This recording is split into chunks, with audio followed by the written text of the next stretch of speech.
To the people of Syria and Iraq and France and Germany and Mexico and Canada and the world, permit me to apologize on behalf of the citizens of the United States of America for the unforgivable actions of the man who has assumed power here.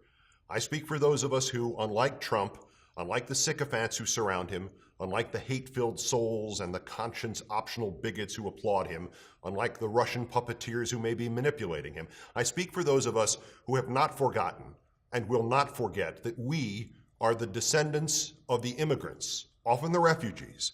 We are the modern equivalents of those whom this pig Trump has just banished and degraded and in many cases, likely, literally, sentenced to death.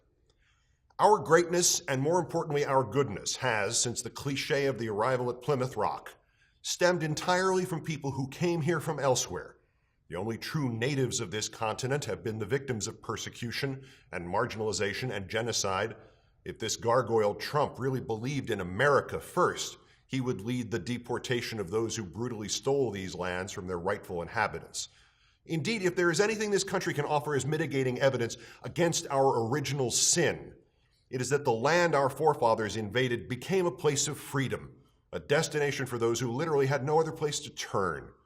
We became great and greater and greatest because to these shores came a world of brave men and women who could not be certain it would be better here, but who knew it could not be worse than where they were. They gained a sanctuary, and we gained their courage and their dedication and their hard work and their belief that if life would not be better for them, it would be better for their children. In us, in this place, they saw the light of the world, and because of them, we became that light. And now Trump has extinguished it.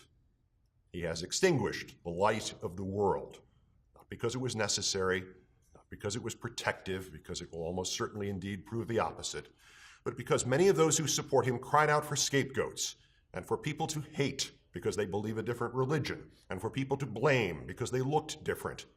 And in their hate, he, without conscience, soul, morality, he, capable of proudly mocking the tears of those stricken by the human cost of his cruelty over the weekend, saw only how to gain more power.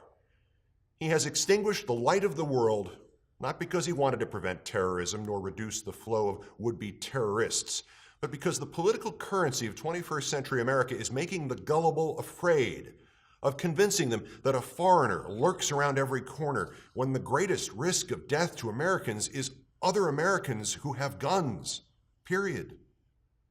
The 7 countries to whose residents visas will not be issued are Iraq, Iran, Libya, Somalia, Sudan, Syria, and Yemen. From data researched by the libertarian think tank, the Cato Institute, the number of Americans killed in terrorism on American soil by people from those countries from 1975 through 2016 was none.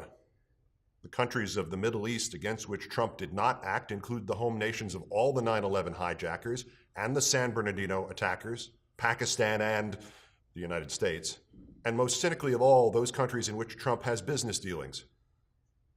None of Donald Trump's grandparents were born in this country. Virtually none of his supporters who style themselves as real Americans are not the descendants of immigrants or refugees. The nation they know, the things here that have given them life, has been built entirely by the children and grandchildren of exactly the kind of people whose banishment and punishment they now cheer. My great-great-grandfather was a blacksmith, and he came here from Hamburg in Germany, and he became a naturalized American citizen in 1854. Donald Trump's grandfather was a scared teenager, and he came here from Bremen in Germany, 60 miles from Hamburg, in 1885. Trump's grandfather was born with the name Friedrich, and once here he changed it to Frederick. My great-great-grandfather was born with the name Friedrich, and once here changed it to Frederick. 125 years after Frederick Olbermann got here, I became the first of his direct descendants to be able to afford to go to and graduate from college. And this is with me daily, and I consider myself the child of immigrants, and my eyes well with prideful tears that transcend time when I think of his sacrifices and his efforts and the abuse that he bore and the fact that I got to enjoy the fruits of his struggle. 132 years after Frederick Trump got here, his grandson betrayed him. Friday, he took a first step towards changing the law in such a way that his own grandfather would not have been certain to get a visa waiver to get into this country. And even if Frederick Trump had gotten here and gotten a green card, he still might not have been safe. For his own grandson and his chief of staff, the son of a woman who grew up in Sudan, initially they went after the green card holders. They locked out legal residents of this country in what may very well be interpreted as the early passive-aggressive stage of a kind of ethnic cleansing. And this Trump also betrayed every other immigrant and every other refugee and every other man or woman the world over who looked to us then or who have looked to us now and who believed we were who we said we were. I'm sorry. Not like the brazen giant of Greek fame, with conquering limbs astride from land to land, here at our sea-washed sunset gates shall stand a mighty woman with a torch whose flame is the imprisoned lightning, and her name, Mother of Exiles. From her beacon hand glows worldwide welcome. Her mild eyes command that air-bridged harbor that twin cities frame. Keep ancient lands your storied pomp, cries she with silent lips. Give me your tired, your poor, your huddled masses yearning to breathe free. The wretched refuse of your teeming shore, send these, the homeless tempest-tossed, to me. I lift my lamp beside the golden door. Donald Trump has branded himself a traitor to everything this country has ever stood for. We have already acted against him in the streets and in the courts. We will remove him. We will welcome you again.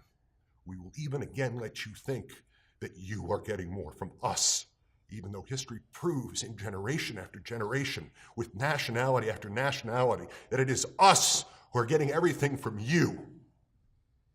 And until that day, we, the citizens of the United States, beg your forgiveness.